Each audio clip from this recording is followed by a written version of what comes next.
Sudah pernah kita singgung terkait dengan siapa keluarga Nabi itu. Keluarga Nabi ada bermacam-macam definisi yang dihadirkan oleh para ulama. Yang pertama, ada keluarga Nabi yang didefinisikan oleh para ulama yang berkaitan dengan masalah zakat dan sedekah, yaitu Bani Hasyim wa Bani Muttalib. Mereka keturunan Bani Hasyim wa Bani Muttalib, mereka tidak boleh menerima zakat hingga detik ini. Sehingga para habaib, para sadah alawiyin, para habaib yang ada di Indonesia dan di luar daripada Indonesia, menurut pendapat yang dikokohkan, para habaib tidak boleh menerima zakat, tidak boleh menerima sedekah. Yang boleh diterima apa? Hadiah.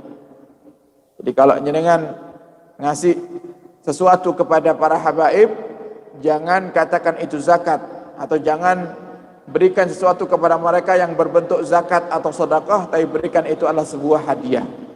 Dan ini termasuk daripada keistimewaan Bani Hasyim wa Bani Muttalib yang Allah berikan dan Allah tampakkan melalui Nabi kita Muhammad sallallahu alaihi wasallam.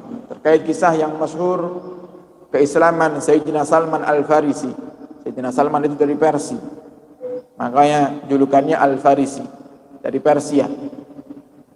Sayyidina Salman ini sebelum beliau masuk Islam, beliau ada di agama sebelumnya, agama Nasrani.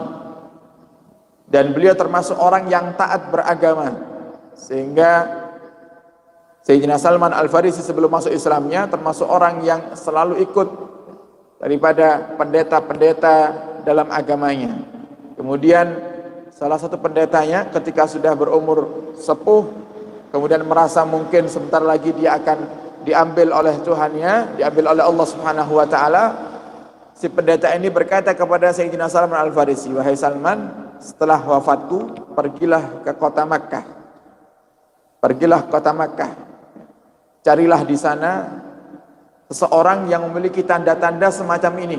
Kemudian disebutkan tandanya, yang pertama adalah ada tanda khusus di punggungnya, yaitu yang disebut dengan khatamun Nabi, tanda yang Allah berikan kepada Nabi kita Muhammad sebagai tanda kenabian, ada di bagian punggung Nabi kita Muhammad sallallahu alaihi wasallam.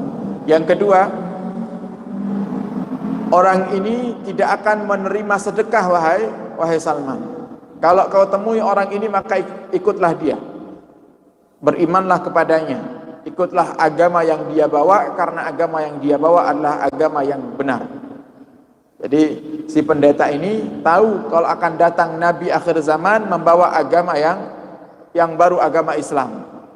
Sehingga pendeta ini seandainya pun dia Allah panjangkan umurnya, kemudian bertemu dan berjumpa dengan Nabi, mungkin dia akan ikut masuk Islam. Tapi ini hanya disampaikan kepada Salman. Akhirnya Salman pun pergi meninggalkan kota tempat beliau tinggal, menuju kota Makkah Al-Mukarramah, dan ternyata di situ bertemu dengan salah satu orang yang sangat terpuji, akhlaknya mulia, kemudian mulai banyak pengikutnya. Sayyidina Salman Al-Farisi mulai penasaran, jangan-jangan ini yang dimaksud oleh pendetaku atau oleh guruku. Akhirnya dicoba. Sayyidina Salman suatu hari membawa makanan datang kepada Nabi kita Muhammad sallallahu alaihi wasallam. Sayyidina Salman katakan kepada Nabi Muhammad, "Ya Muhammad, ini sedekah dariku. Ini sedekah dariku." Kemudian Nabi kita Muhammad di saat itu memanggil para sahabat, "Wahai para sahabat, ini ada makanan. Ayo datanglah kemari dan makanlah makanan ini." Kemudian makanan itu dimakan oleh para sahabat dan Nabi tidak mengambil walaupun hanya sesuap. Nabi nak mengambil sedikit pun daripada makanan tersebut. Akhirnya Salman mulai condong, ini jangan-jangan benar, coba besok saya tes lagi.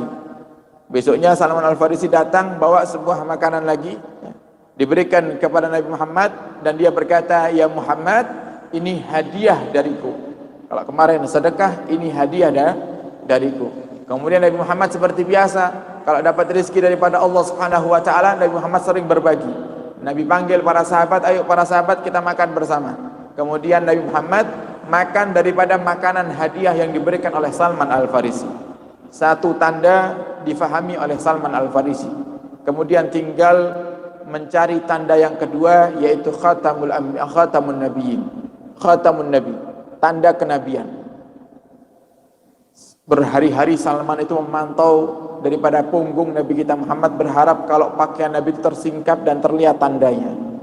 Kemudian pernah suatu saat Nabi itu hadir pemakaman, kemudian Sayyidina Salman itu berharap Nabi Muhammad sibuk untuk mendoakan jenazah, sibuk untuk ikut menurunkan jenazah, kemudian pakaiannya tersingkap. Jadi Sayyidina Salman, semua sahabat sibuk untuk memakamkan jenazah, Salman Al-Farisi itu keliling mencari celah di mana bisa terlihat tanda kenabian yang ada di punggung Nabi kita Muhammad sallallahu alaihi wasallam. Nabi kita Muhammad melihat gerak-gerik Salman, Nabi kita Muhammad faham apa yang diinginkan oleh Salman, kemudian Nabi singkap sedikit daripada pakaiannya dan terlihat tanda kenabian yang ada di punggung Nabi kita Muhammad sallallahu alaihi wasallam. Maka semenjak itu Sayyidina Salman Al-Farisi langsung datang kepada Rasulullah dan minta bimbingan untuk dituntun supaya bisa masuk dalam agama Islam.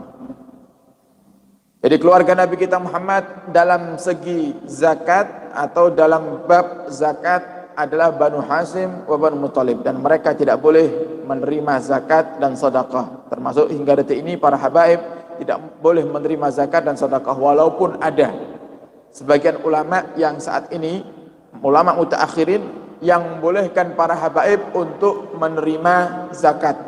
Kenapa seperti itu? Dengan alasan karena dulu keluarga Nabi itu mereka punya jatah dari Baitul Mal. Ada jatah dari Baitul Mal untuk keluarga Nabi Muhammad sallallahu alaihi wasallam berupa hadiah. Nah, sedangkan sekarang tidak ada itu jatah dari Baitul Mal. Baitul Mal itu, bait itu rumah, mal itu harta. Jadi dulu ada di zaman Nabi kita Muhammad sebuah program yang disebut dengan Baitul Mal, yaitu kalau ada peperangan kemudian ada harta rampasan perang, semuanya dikumpulkan di Baitul Mal, ya. Kemudian nanti dibagi-bagi oleh Nabi kita Muhammad sallallahu alaihi wasallam. Termasuk yang mendapat bagian daripada itu adalah Banu Hashim dan Banu Muttalib, ya. Sehingga mereka tidak berhak menerima zakat karena sudah dapat bagian. Sedangkan sekarang tidak ada bagian tersebut, sehingga sebagian ulama mutaakhirin mengatakan keluarga Nabi di zaman ini karena tidak ada bagian daripada humus atau bagian daripada Baitul Mal, maka boleh menerima zakat. Cuman kita lebih condong kepada pendapat yang kuat, yaitu pendapat yang mengatakan para habaib tidak boleh menerima zakat. Kemudian ada para ulama yang berpendapat berkaitan dengan keluarga Nabi yang Nabi sebut dengan ahlul kisah. Ahlul kisah, siapa mereka? Mereka adalah Nabi kita Muhammad sallallahu alaihi wasallam, kemudian Fatimah, Ali bin Abi Thalib, dan kedua cucu Nabi kita Muhammad sallallahu alaihi wasallam.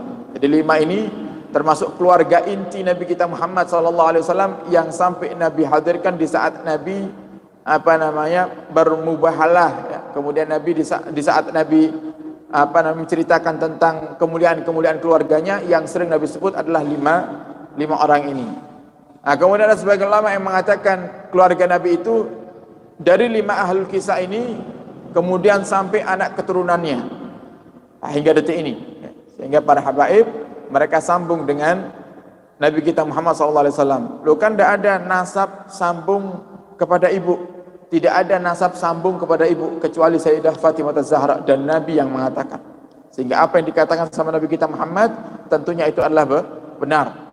Jadi semua nasab tidak ada yang sambung kepada ibu, semua nasab sambung kepada bapak, kecuali putriku, kata Nabi Muhammad, Fatimah Az-Zahra. Dan Sayyidina Ali ketika menikah dengan Sayyidah Fatimah Az-Zahra, Nabi mendoakan mereka berdua agar diberikan keturunan yang banyak dan solehah. Dan apa yang dikatakan Nabi kita Muhammad ini terwujud, sehingga banyak daripada keturunan Sayyidina Ali dan Sayyidah Fatimah yang menjadi orang-orang hebat dalam sejarah Islam. Punya putra Sayyidina Hasan, Sayyidina Husain. Sayyidina Husain punya putra Al-Imam Ali Zainal Abidin As-Sajjad. Sayyidina Imam Ali As-Sajjad punya putra, terus sampai ke bawah. Mereka orang-orang yang hebat dan punya ikut andil dalam menyebarkan agama Islam dan tercatat dalam sejarah.